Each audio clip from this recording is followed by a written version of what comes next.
and down in Africa.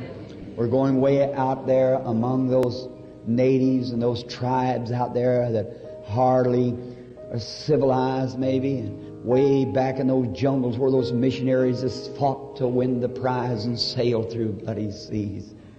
Oh, how they went in there with nothing and had to almost fight their way in. Not long ago, one was speaking a little tabernacle home. He had a coat, and he gave his testimony of how God had marvelously sent him over there. And used to be, I didn't think much about missionary. Oh, I thought the home folks here, and I do love the home folks, but oh my, those poor people where you've got preachers everywhere and they're dying to hear the Word. And this man said, he was telling the story, he said God put it upon his heart to go. He didn't know how he was going. He needed $500. He was in Brooklyn. He was preaching in a little mission. And some lady, rich lady, was going down to deposit some money in the bank from her husband's business, $500, and she heard him preaching. She come across the street to listen. And he never said nothing about the $500. But at the end of the service, she walked up, she said, "Sir, I don't know what's happened to me," but said, "I was taking $500 down to the bank, but God told me to come give it to you." There it is. When God's moving, God will break the way and make it right. He wept, he said bitterly. He said, "Oh God, how I thank you. How He's able to put it upon the people's hearts. And if He's sending you, He'll make a way for you." And there, He'd taken the money, and they worked their way over on a fruit ship, and he was going to some island, I forget just where it was, way down in there, where there's a lot of headhunters and people who had not become civilized yet to Christianity and so forth, and they would very fond of dog meat. They'd take the dog and beat it till it beat in a pulp, and then they'd sit down and eat it. So they wore bones in their ears and so forth. And then he said they had a lot of these big crocodiles and things around in this part of the country where he was. Said they couldn't let him off right at the place where he wanted to go, and they put him on a boat.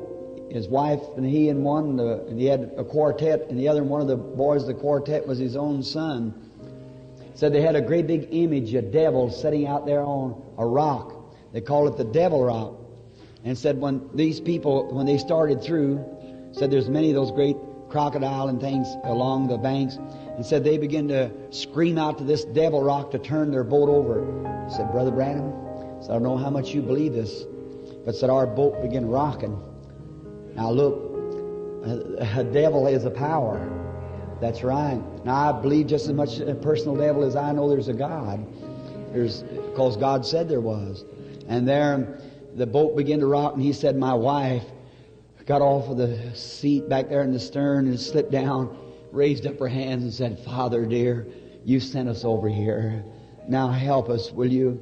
Said they come on by the rock, went on to the shore, and said when they landed, said all of the natives was down there, and they was making a big scream and beating those tom-toms and things. Said after a bit, why, they heard them screaming again, and they were screaming to this rock to turn over these boys that were coming somewhat 100 yards behind them coming in.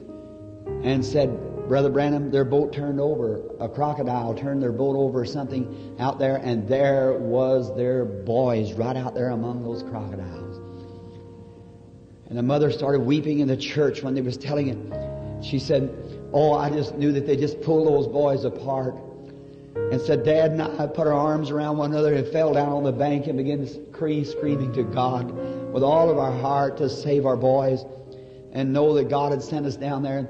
And said these people went into a frantic, cutting themselves and everything because their God had overcome their God, seemingly. And they were screaming and jumping around, said expecting any time to feel a big stone hammer maybe to mash through their skull and kill them. As they was kneeling there praying, said all at once everything got quiet.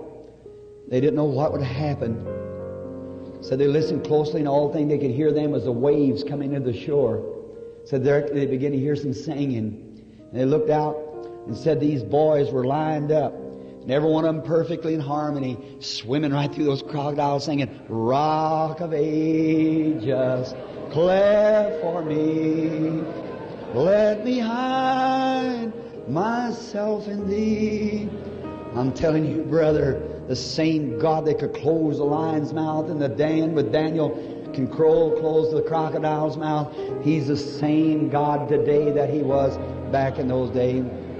Yes, He is. Then He said when they was converted, and people prayed day and night, just happy.